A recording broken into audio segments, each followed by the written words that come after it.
la parole de Dieu par le pasteur président. Distribuez d'abord mes salutations, s'il vous plaît. Le pasteur te salue. Voilà.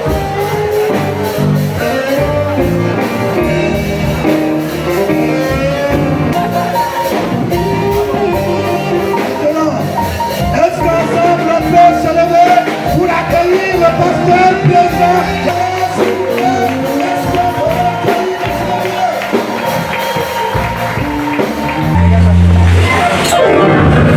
La paix de Dieu soit avec vous.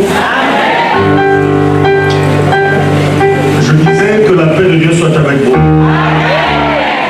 Alléluia. Couronné de gloire, tu régnas jamais et ton royaume est éternel.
Dans le livre des psaumes, le psaume 122, le verset 1, cantique de décret de David. Je suis dans la joie quand on me dit allons à la maison de l'Éternel. Alors, tout simplement, cette invitation, allons dans la maison de l'Éternel. Comme nous savons que ce jeune homme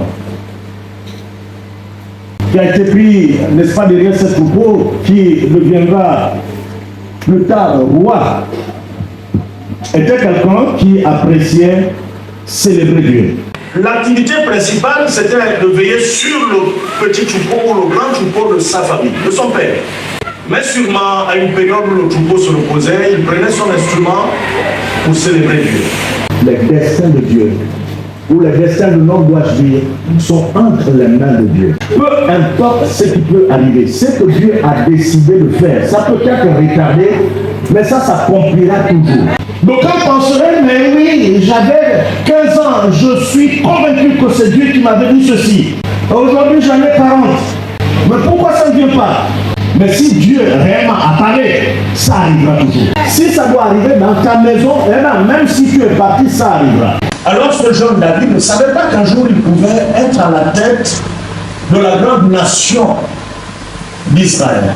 La nation sur qui Dieu avait déposé toutes les bénédictions.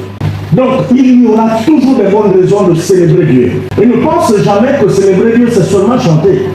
D'aucuns disent, mais moi, ma voix n'est pas bonne, j'ai une voix de crapaud, je ne peux pas faire ça, ainsi de suite. Ok, d'accord, mais la Bible, cette Bible nous déclare que tout ce qui respire loue l'Éternel.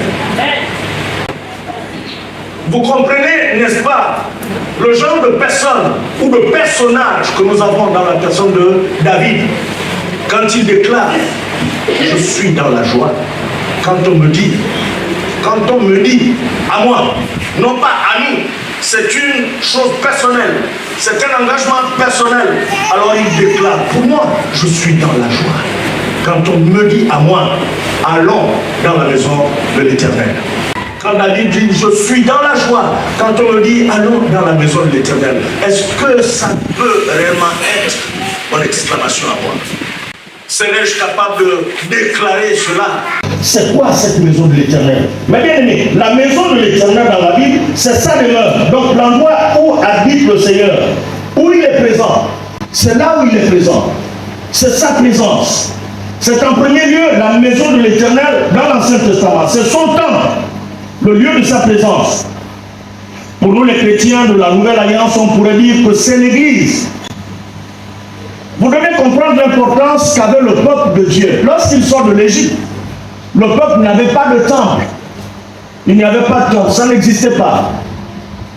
Ils ont dû, n'est-ce pas, monter des tentes dans le désert. C'est ce que nous appelons le tabernacle.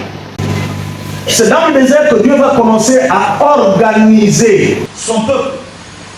C'est là où nous avons toute la législation dans le Lévitique. Ce sont des règles que Dieu va commencer à établir. Même le culte, la célébration, la manière de mener le culte, tout ça va être fait dans le désert. Mais bien aimé, il y a certaines exigences qui vont nous imposer à connaître un certain désert pour que nous puissions recevoir la révélation de Dieu. À des moments, tu te dis, mais là, ce que je fais, c'est comme s'il n'y a plus rien. Je ressens de la sécheresse. Est-ce que Dieu n'est pas en train de t'attirer au désert pour t'apporter un message particulier?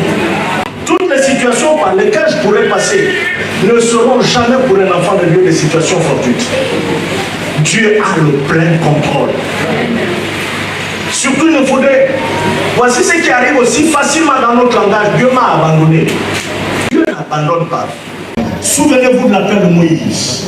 Moïse, là où il vivait dans cette grande maison, dans cet endroit où il avait tout ce qui était nécessaire, eh bien, Dieu ne s'est pas adressé à lui. Regardez, lorsqu'il a regardé avec ses yeux charnels, il a dit, il faudrait que je travaille pour le Seigneur. La méditation, c'est quoi? Il passe, repasse, repasse. La situation qu'il est en train de vivre, il n'a pas la capacité, la possibilité d'écouter la voix de Dieu. Voici, je comprends pourquoi David veut dire, je suis dans la joie. Quand on me dit, allons dans la maison de l'Éternel. Vous devez savoir qu'aujourd'hui, nous avons une multiplicité de temples, ce qui n'était pas le cas. Parce que dans le Nouveau Testament, Jésus pouvait dire à cette femme samaritaine, ce ne serait plus ni sur cette montagne, ni à Jérusalem. Parce que ceux qui vont adorer Dieu vont l'adorer en esprit et en vérité. Amen. Il ne sera plus focalisé à Jérusalem. Et comme nous savons, le lieu du culte, le lieu de pèlerinage, c'était Jérusalem. Et les Juifs devaient parcourir des distances pour arriver à Jérusalem. Aujourd'hui, ce n'est plus forcément le cas. Si ces choses devaient demeurer pour nous, Église de l'Alliance chrétienne, nous partirions constamment à Bongoro. C'est là où l'Église a commencé. Vous devez savoir que nos pères, quand l'Église avait commencé, ils pouvaient partir le Moabi à pied parce que les routes et les voitures n'existaient pas. Et David, quand il faut aller dans la maison de l'Éternel, c'est un moment de célébration. Alors voici pourquoi il s'écrit, je suis dans la joie. Quand on me dit, allons à la maison de l'Éternel. Je suis dans la joie quand on me dit, allons à la maison de l'Éternel. Je suis dans la joie quand on me dit, allons à la maison de l'Éternel. Un jour dans ces paris vaut mieux que 1000 ailleurs.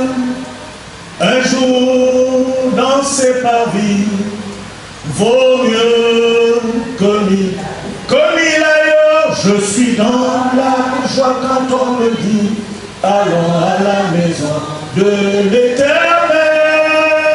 Je suis dans la joie quand on me dit, allons à la maison de l'Éternel. Alors, la question peut être posée à nous ce matin. Sommes-nous dans la joie quand on nous dit allons à l'église? Il y a deux réponses possibles. La première réponse est oui. Naturellement, ça devait être la réponse de monsieur tout le monde. Oui, moi, je suis dans la joie quand on me dit allons à la maison de l'Éternel. Alors, pour quelle raison sommes-nous joyeux d'aller à la maison de l'Éternel? Pour quelle raison sommes-nous joyeux d'aller à l'église? Parce que nous rencontrons le Seigneur, nous rencontrons nos frères et nos sœurs, et que nous pouvons adorer Dieu ensemble, chanter ses louanges, écouter et méditer sa parole, prier, partager le repas, et bénéficier de la communion fraternelle avec nos frères et nos sœurs. Voici pourquoi j'éprouve de la joie. Je peux moi aussi maintenant dire, je suis dans la joie quand on me dit, allons à la maison de l'Éternel. Encore une fois de plus, Dieu reste souverain. Voici pourquoi nos réunions ne devaient pas maigrir. Nos églises ne devaient pas maigrir. Bien aimé. C'est sur cette exclamation de David, quand il s'est écrié, je suis dans la joie, quand on me dit allons à la maison de l'Éternel. Moi je voudrais que tous nous soyons soustraits de la réponse du non, mais que nous soyons accolés à celui du oui. Oui, je suis dans la joie quand on me dit allons à la maison de l'Éternel. Amen. C'est là où je rencontre celui qui m'a créé. C'est là où je retrouve mon frère. C'est là où la flamme, ma petite flamme, s'additionne à la petite flamme de mon frère. Et ça devient une grande flamme. Lorsque notre Père à tous va décider de venir nous récupérer, eh bien, peu importe l'endroit où je serai, peu importe l'endroit où tu seras, eh bien, tu vas aller. Parce que tu es connu du Père. Je suis du royaume de Dieu. Je suis connu de Dieu. Et voici pourquoi lorsqu'il y a cette interpellation, cette convocation, je suis dans la joie. Ézéchiel a vu, il y a cette voûte qui est venue se poser sur le toit. Et on nous dit que même les serviteurs, le service avait été un peu interrompu à cause du fait qu'ils n'arrivaient pas réellement à se mettre au travail à cause de la présence de Dieu. Donc, comme Dieu se mouvait là, dans sa maison, c'était vraiment impossible de continuer à faire le travail. Il vous souviendra aussi que lorsque le peuple d'Israël sort, Dieu a utilisé des images pour marquer sa présence, le jour comme la nuit. Et lorsque le temple est terminé, eh ben, il montre aux hommes, aux humains, que je suis là. Alors David, qui connaissait ces choses, ou qui avait entendu parler de ces choses, savait que Dieu résidait en ce lieu-là. Alors, je dois faire le déplacement. Voici pourquoi je suis dans la joie. Quelqu'un dira, oui, dans la Nouvelle Alliance aujourd'hui, oui, je suis un temple ambulant. Parce que la Bible nous dit que notre corps est devenu le temple de Dieu. Donc je peux rencontrer constamment le Seigneur. Ça veut dire, à tout moment, je peux avoir cette connexion avec lui parce que je le connais, peut-être un peu, mais il le connaît trop bien. Bien aimé. Maintenant, si je répondais non, je n'ai pas de joie pour aller à la maison de l'Éternel. Oui, parce que le non existe. Alors, soit c'est parce que nous ne sommes pas bien disposés à adorer Dieu et à rencontrer nos frères et sœurs, soit parce que nous n'y retrouvons pas ce que nous attendons, soit parce que nous pensons que le Seigneur n'y est pas présent, et ce serait triste de penser ou de ressentir cela. Alors quelqu'un qui vient avec un autre objectif, naturellement, il ne recevra jamais rien. N'aie pas honte de ton Dieu. Oublie ton titre. Oublie ta responsabilité. C'est dans la maison de l'Éternel que les fardeaux tombent. Aller à la maison de l'Éternel, c'est aussi entrer dans sa présence. Entrer dans son intimité. Entrer dans sa chambre. Par la lecture de sa parole et par la prière.